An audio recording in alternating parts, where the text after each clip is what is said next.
Y'all, let me just tell you how freaked out I am. Like, I just went to my wound care appointment, and guess what? I'm getting feeling back. So now, not only am I feeling the pressure and just the trauma of knowing what they're doing and having people in my stomach, and it's just a terrible process. I can feel it. I can feel the sharp. I can feel I can feel it. The pain. I'm starting to get my pain back. I'm starting to get my feeling back. And I still have at least, I'd say a month of this at least left.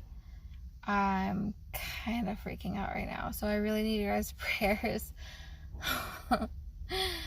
Oh man, they're still talking about the wound vac. I know I went into it a little bit yesterday. I was in a goofy mood. So just on a more serious note, I keep saying a shop vac. Did I even say a shop vac? Here I go with the shop vac. A wound vac. I think it's called a PICO vac also, PICO vac. So basically what it is I have the 1.5 wide or 2 inches wide, something like that, 3 inches deep, and then whatever hole in my stomach. And what they're gonna do is the vac is they measured my hole, and it's a sponge that's the same width as my hole, maybe a little bit bigger, I think. And they stuff it into the hole. They put this clear tape over it and the whole area, and then they cut a piece of the tape over in the middle of the sponge, and then they get this tube with it, the little things that they put when they check your heart and stuff when you're in the emergency room, how it's a little wire and it has that little sticky thing. It kind of looks like that. So they put the sticky thing in the middle of the sponge, where they poked the hole through the tape, and then the wire, it's a really long wire, and then it goes to a little machine. It's probably the size of a phone, maybe 2 phones, I don't know. And it's a vacuum, so it just kind of hums. It kind of just vibrates. And what it does is it tightens, it squeezes your whole wound in, so that the tissue, it helps promote tissue growth and the tissue to squeeze and your skin together, so that it heals faster. And then instead of coming in every day, I'd come in every 3 days to have them take it out and then replace the sponge, which is good considering I'm getting feeling back. It's not supposed to be painful, I guess. It's just supposed to be I guess it's kind of uncomfortable or weird feeling or whatever. And then the vacuum has little tubes for the fill up with the fluid inside of my body, and then I just have to get the tube, take it out, and then exchange the tube, and then let that one fill up. I can't imagine it being a very short amount of time, because I don't have, to my knowledge, I don't think I have a lot of fluid producing anymore due to my surgery. But they just want to make sure that it's not moist, because it's going to heal better that way.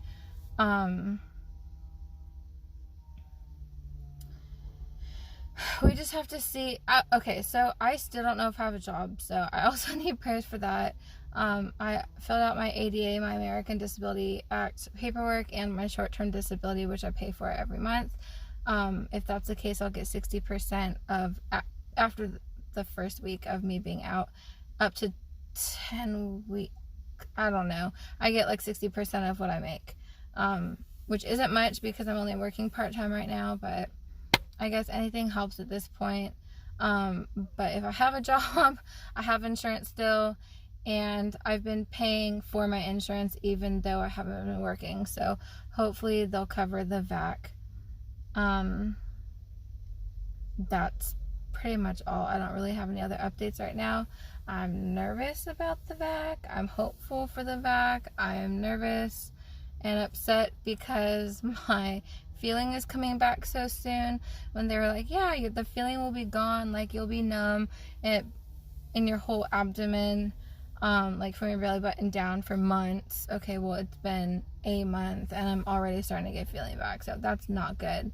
I am still very numb in certain parts, and it's hard to explain. Like, I'm sitting here complaining about like these appointments and stuff when I'm numb, but like it's still, you just, unless you go through it, you can't imagine like someone pulling stuff out and sticking stuff into your abdomen while you're just sitting there. Like, it's terrible. It's a terrible feeling. It's disgusting. It's really just mentally traumatic. It does hurt. You can feel some of it. You can feel sharp. You feel a lot of uncomfortable pressure. Like when she cuts, like every now and then she'll cut a stitch, which opens like a little bit of it, or like makes another part of it like heal more. That really hurts. When she cuts like little pieces of fat, like they did lipo, but obviously like I still have a little bit of fat, so like when she cuts the fat out and stuff, that hurts. When she's stuffing the stuffing in and like sticking it all the way into the each side that she can, that hurts. The worst part, oddly enough, well, I wouldn't say the worst part, the part I hate the most though is when they're pulling the tape off. That's the worst part. That tape is no play.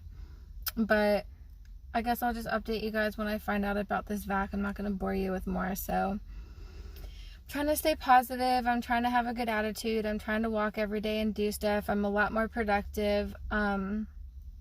Sitting is still really hard for me.